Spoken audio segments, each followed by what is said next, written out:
Last summer, Lisa and me got invited to the SSP5 launch, and my task in this whole thing was to make a video of Lisa going to that event. And this turned out to be the biggest project that I have ever done. And it's not this video, obviously. The actual video is on Lisa her channel because it's a video about her, it's a video I made for her, and you can find the video here above or in the description here below. In this video that we are right now, I'm explaining a little bit why and how we made the video, because it's an important video and there are a few things that I want to explain a little bit more. And I also want to explain why I made the video and how I made the video, because it's a video in my style, but it's not on my channel. Now, the video itself is the biggest project I have ever made. It's 47 minutes long, and I think it's the longest videos ever made. The previous one was 45 minutes and that was Burger 13, and I worked on that one for 6 months. And I always told myself I would never make a long video like this again. But this is something completely different. It's a mix between a vlog, a documentary, some airsoft stuff, and having that mix into one video, that was probably the biggest challenge I've ever had.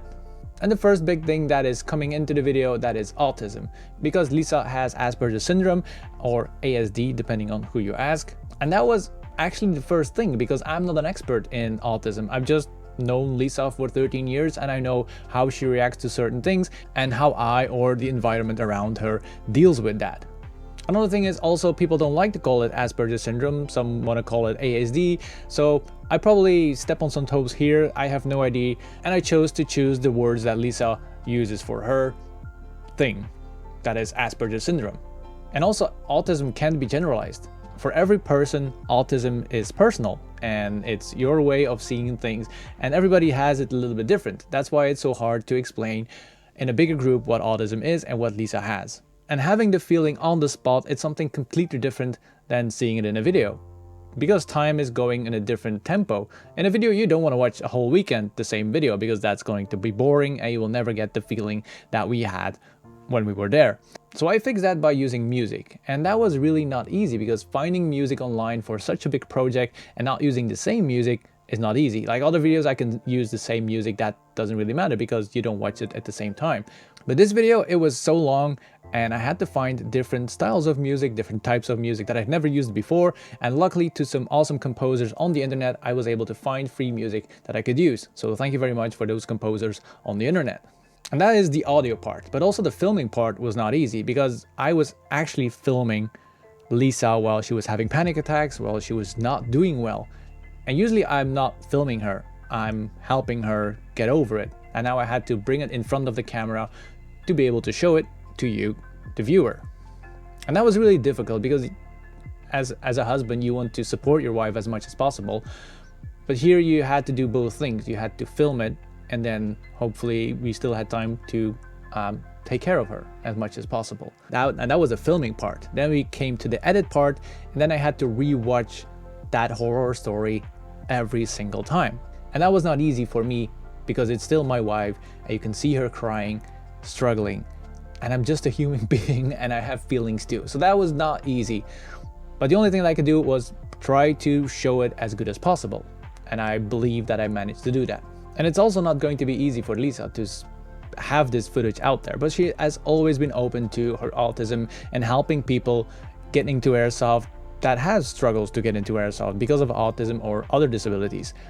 With this video, I hope that she can help more people. And yes, it's not going to be a pretty sight for her, but if it helps people understanding what she's going through and help other people to start playing airsoft or just go out there and have fun, it's all totally worth it. Now, the next big thing, that was Novritsch itself, because yes, we were invited for the SSP5 launch party. It was not just some random trip that we took. No, they paid for our flights, they paid for our hotels, so we had to bring something in return.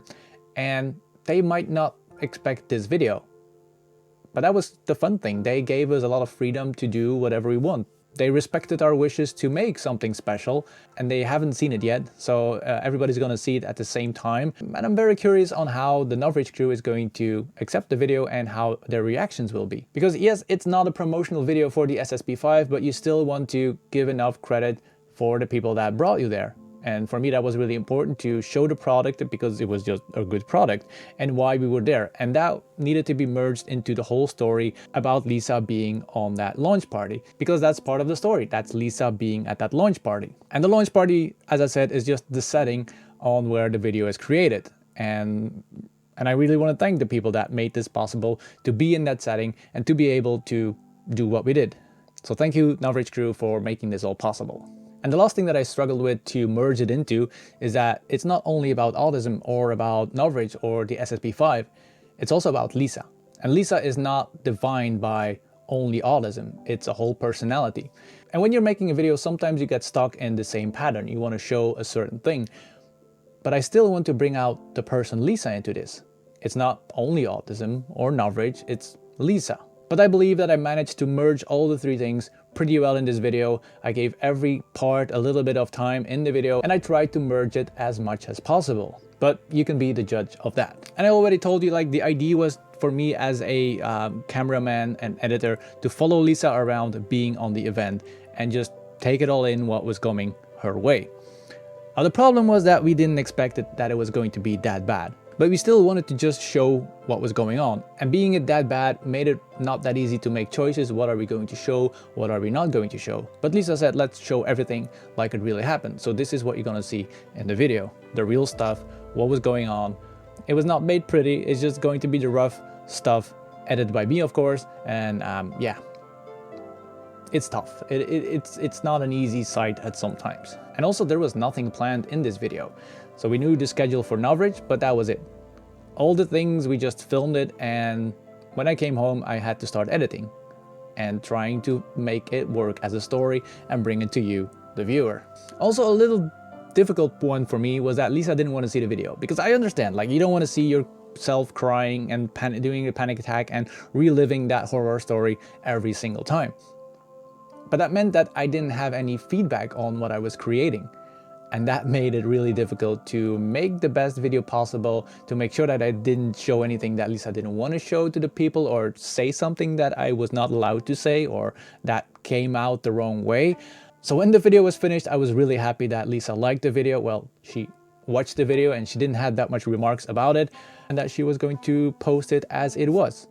So that means a lot to me, because I had to bring her emotions in the video without really knowing what was going on in her. I just had to see it from the outside, bring the emotions into the video and show that with the right music, the right footage, the right video, and show that to you so you can understand what was going on in her head, her mind, and how she was dealing with stuff. Now we decided to make one big video. We could make different parts of the video, but we decided to make one bigger video, because if you split it up, it's difficult to get back into it.